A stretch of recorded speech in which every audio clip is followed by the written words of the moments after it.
ஆதரவு கொடுத்திருக்கின்ற அற்புதமான கூட்டணி அமைத்து இன்றைக்கு வெற்றியை நோக்கி சென்று கொண்டிருக்கின்ற அறிஞர் எடப்பாடி அவர்களை முதலில் வருக வருக வருகிற மாவட்ட மக்கள் சார்பாக பாராளுமன்ற சார்பாக வரவேற்கின்றேன்.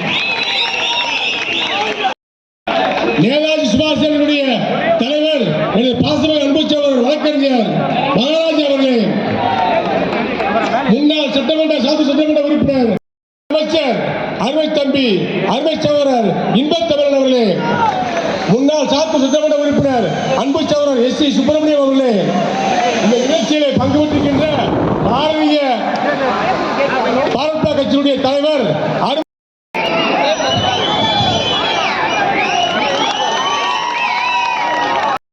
வளரார் என்பதை இங்கே தெளிவுபடுத்திருக்கின்றார்.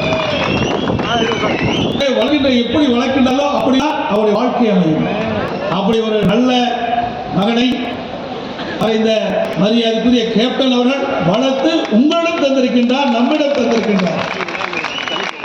உங்களுக்காக உழைக்க இங்கே வந்திருக்கின்றார்.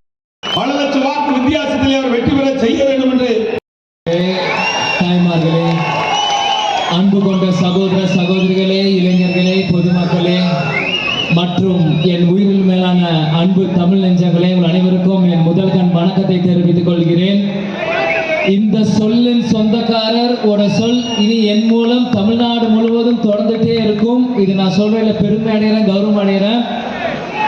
இன்று எனக்காக வந்து வாக்குகளை சேகரிக்க அண்ணன் இன்றைய எதிர்க்கட்சி தலைவர் அதிமுக பொதுச் செயலாளர் நாளை தமிழகத்து முதல்வர் அண்ணன் எடப்பாடி பழனிசாமி அவர்களுக்கு மனமார்ந்த நன்றிகளை தெரிவித்துக் கொள்கிறேன். மற்றும் நமது முன்னாள் அமைச்சர் நாளைய விருதுநகர் அமைச்சர் KTR ராஜேந்திர பாலாஜி அண்ணனுக்கும் இங்கே நன்றியை சொல்லிக்கிறேன். அது மட்டும் இல்லாமல் நம்மளோட 3 மாவட்ட செயலர் ராஜன் செல்லப்பான, ரவிச்சந்திரன் அண்ணன், RB உதயகுமார் அண்ணன், அவரும் நாளைக்கு திரும்பி அமைச்சர் ஆகணும்.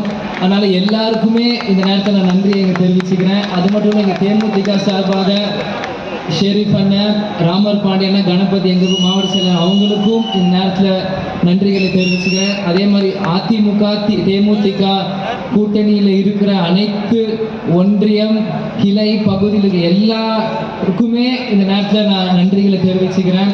புதிய தமிழகம் SDPI ஃபார்வர்ட் பிளாக் கதிரவன் இன்னைக்கு சந்தித்தேன். உங்கள் எல்லாரும் ஆதரவும் எனக்கு இந்த நேரத்தில் தேவைப்படுகிறது. நிச்சயம் ஒரு இளைஞனா இந்த விருதுநகர் தொகுதியில் வந்து நான் நிற்கிறேன். ஏன்னா ஒரு நாள் நான் இந்த மாதிரி அரசியல் வருவேன்னு தெரியும், ஆனால் இவ்வளோ சீக்கிரம் வருவேன்னு எனக்கு தெரியாது. இது காலத்தின் கட்டாயம். எங்கள் அப்பா கேப்டன் வந்து விருதுநகரில் பிறந்து மதுரைக்கு போய் இன்னைக்கு சென்னையில் இருந்தார். கேப்டன் மறைவுக்கு அப்புறம் நான் ஒரு நாள் மதுரைக்கு வந்தேன், ஒரே ஒரு நாள் வந்தேன். அன்னைக்கு இருக்கிறப்ப எனக்கு ஏதோ ஒரு பந்தம், எனக்கும் மதுரைக்கும் விருதுநகர் பந்தம் விட்டு போயிடுச்சோ அப்படின்னு நான் ரொம்ப ஃபீல் பண்ணி அன்னைக்கு வாகனத்தை அழுதுட்டு வந்துட்டு இருந்தேன். அப்போ இது யாரோட ஆசை என்ன எனக்கு தெரியல, எங்க கேப்டனோட ஆசையான்னு தெரியல. நான் இப்ப சென்னையில இருந்து மதுரைக்கு வந்து திரும்பி எங்க மண்ணாக விருதுநகர் தொகுதிக்கு நீங்க நான் போட்டியிடுறேன்.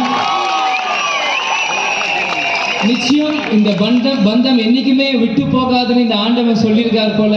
அதுதான் நிறைய பேர் சொன்னாங்க விஜய் பிரபாகர் சென்னையில் இருக்காரு, அவர் விருதுநகரை சேர்ந்த வேட்பாளர் இல்லை, அவர் எதுக்கு இங்க வந்து போட்டியிடுறாருன்ட்டு.